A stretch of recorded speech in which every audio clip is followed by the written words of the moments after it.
पृथ्वी आदि के विषय में सिद्धांत ग्रंथों में बहुत विस्तार सा वर्णन मिलता है। उसमें ही एक बहुत अच्छा विषय कि जो पृथ्वी है वह किस रूप में है, तो आइए इसको देखते हैं। मिट्टी रूपी पृथ्वी, नदी की रेत,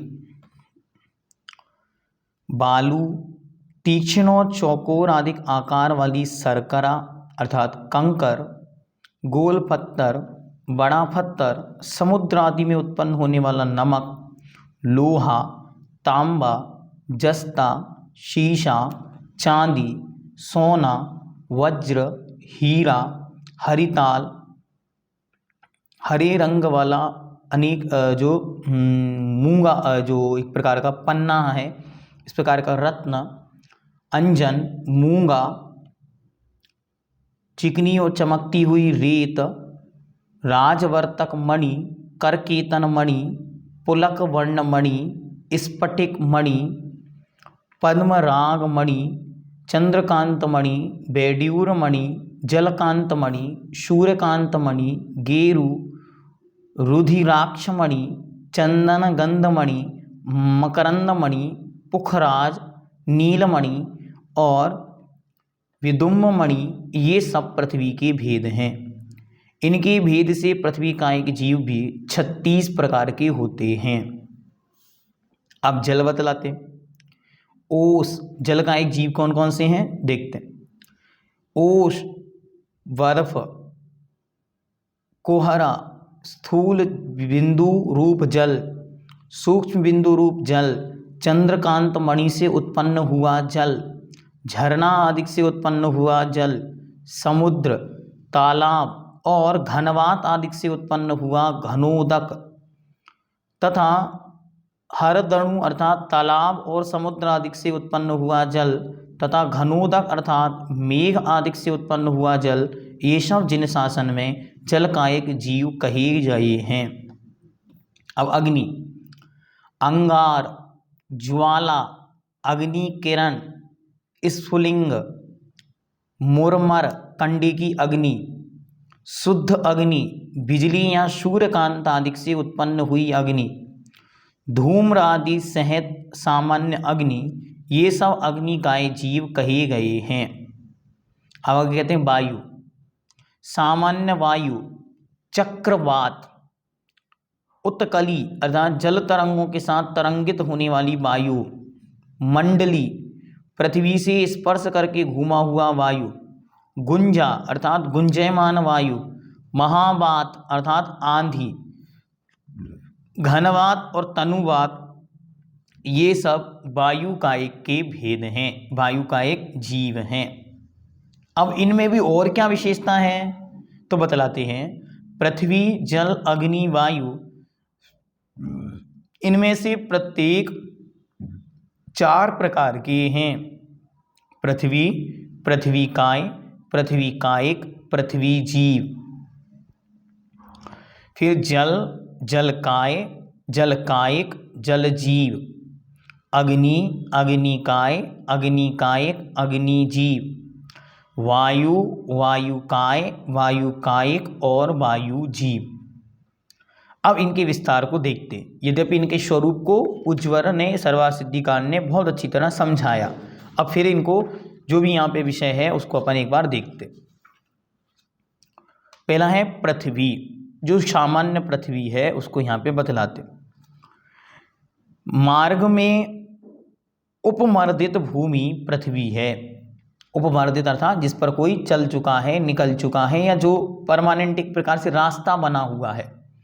यह अचेतन और कठिन गुण को धारण करने वाली है।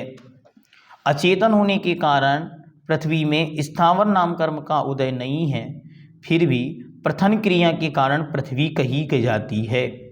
ठीक। दूसरा है पृथ्वी काय। काय शब्द का अर्थ होता है शरीर। पृथ्वी जीव जिस काय को छोड़कर अन्यत्र जन्म लेने को चला गया है, ऐसा जो पृथ्वी काय का शरीर है वह पृथ्वी काय है। जैसे मृतक मनुष्य का शरीर, ऐसे ही ईंट आदि यह भी अचेतन हैं। इनके स्थावर पृथ्वी काय नाम कर्मोदय नहीं है, इसकी विराधना में हिंसा का दोष नहीं है। जैसे ईंट है, ईंट में पहले पृथ्वी का एक जीव था, लेकिन अब उसे अग्नि में जब पक्को किया गया तो वह जीव वहां से निकलकर चला गया। अब वह मात्र बचा पृथ्वी काय, अर्थात पृथ्वी कायक जीव के द्वारा छोड़ा गया शरीर।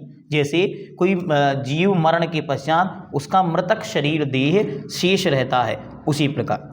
अगला कहते हैं पृथ्वी कायक। पृथ्वी कायक क्या है? जिसमें पृथ्वी जीव विद्यमान है, वह पृथ्वी का एक जीव है। इनकी विराधना में दोष लगता है। अब पृथ्वी जीव क्या है? तो जिसके पृथ्वी स्थावर नाम कर्म का उदय है, परंतु अभी तक पृथ्वी को अपना शरीर नहीं बनाया है, ऐसा विग्रह गति स्थित जीव को पृथ्वी जीव कहते हैं। इनके कर्मण का योग होता है। जिन्होंने स्थावर नाम कर्म में पृथ्वी नाम का काय बांध लिया है, लेकिन अभी पृथ्वी में उत्पन्न नहीं हुए हैं, रास्ते में कहीं हैं, वे जीव पृथ्वी जीव कहलाते हैं। तो यहाँ पे पृथ्वी काय जो शब्द, पृथ्वी कायिक जो शब्द आया है, इसके पूर्व में 36 भेद किए गए थे।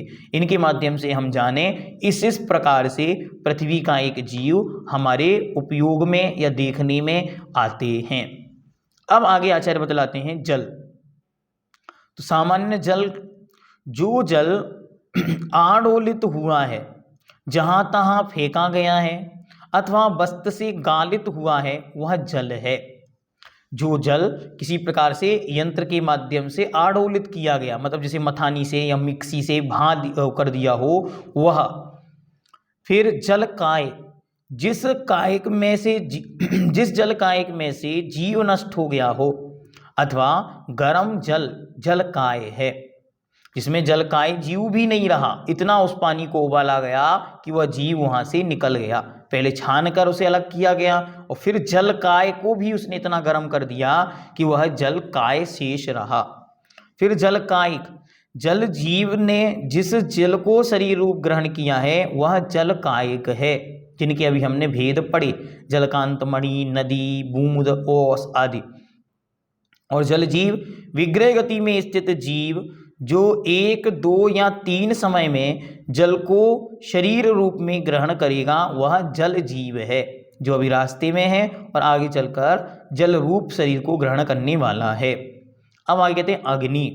अग्नि क्या है? तो इधर उधर फेंकी हुई अग्नि, जलादि संतत्व अग्नि, प्रचुर भस्म से आच्छादित अग्नि, उसमें थोड़ी सी उष्णता है, वह अग्नि, ये सामान्य अग्नि हुई। अग्नि काय क्या है? भस्म आदि अथवा जिस अग्नि काय को अग्नि जीव ने छोड़ा है, वह अग्नि काय है। जो अग्नि की आयु थी अग्नि कायक जीव की, उसने अपनी आयु पूर्ण करके उस स्थान को छोड़ दिया और छोड़कर वहां से चला गया। फिर अग्नि कायक, जिस अग्नि रूप शरीर को अग्नि जीव ने धारण किया है, वह अग्नि, प्रज्वलित जलती हुई अग्नि। और फिर कहते हैं अग्नि जीव, जो जीव अग्नि रूप शरीर को धारण करने के लिए जा रहा है, विग्रह गति में स्थित ऐसा जीव अग्नि जीव है। अंत में कहते हैं वायु, धूलि का समुदाय जिसमें है, ऐसी भ्रमण करने वाली वायु वायु है, धूल से युक्त वायु।